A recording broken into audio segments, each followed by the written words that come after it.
I'm Tracy Baxter with today's Record Newswatch.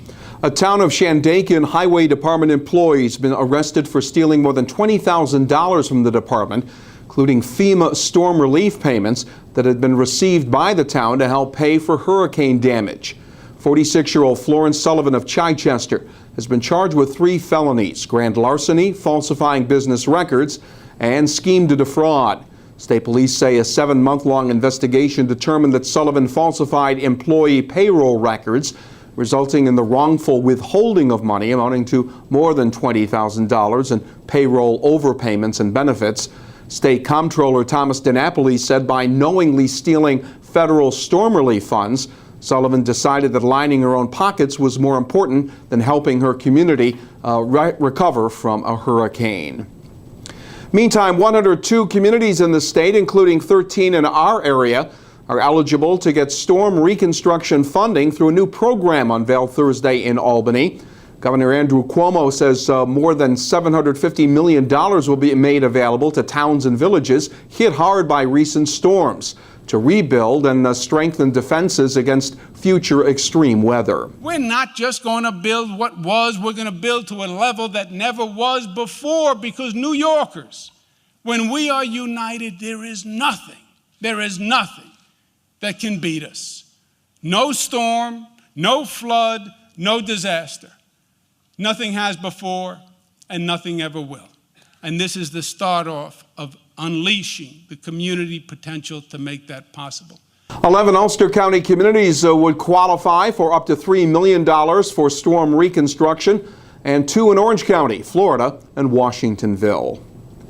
Elsewhere, an office manager for a service station in the town of Montgomery has been charged with felony grand larceny and falsifying business records. State police arrested 32-year-old Donna Madonia of Plattekill following their investigation, which revealed that Madonia falsified business checks and stole about $48,000 from the Charlie's Garage checking account. Police say the thefts began last August. It's not just the Sullivan County Jail that has condition issues. Officers working in the adjacent patrol office are currently doing their job in a building with a mice and ant infestation, along with water problems. Water currently being brought into the building via a garden hose. Problems there have come at a time when the state's pressing county leaders to construct a new jail. County legislators continue to look for a cheaper alternative. Reporter Victor Whitman will have the complete story on the patrol building woes here at Record Online and in tomorrow's Times-Herald Record. Hopefully you're not neglecting the needs of your pets during this heat wave. The need to keep animals hydrated, cooled off, and in the shade was mentioned frequently during yesterday's dog agility competition, part of the 4-H Showcase series of events being held at Bergen Farm in Slate Hill.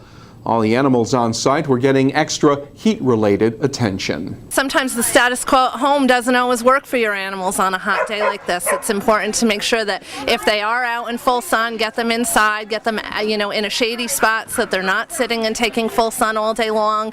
Make sure that you check water several times a day, not just in the morning or not just in the evening. You need to do that all through the day so that their needs are met just the same as an adult or a child that you might have at home. Good news for you and all your pets. The heat wave is expected to break on Sunday. The full forecast for the weekend is coming up. Today was a tough day for the region's Metro North Railroad commuters who also use the Hudson Line to get to work. Last night, 10 of the 24 cars on a CSX freight train derailed between 2 stations in the Bronx. As of early this afternoon, work was continuing to remove the derailed train cars from the scene. For impacted commuters, getting to their destinations today involved a combination of train, bus, and subway. No word on the cause of the derailment or when normal commuter train service will resume. About 25,000 people use the Hudson Line on a typical weekday. And Sullivan County Sheriff's deputies say she tried unsuccessfully to steal a woman's purse at gunpoint.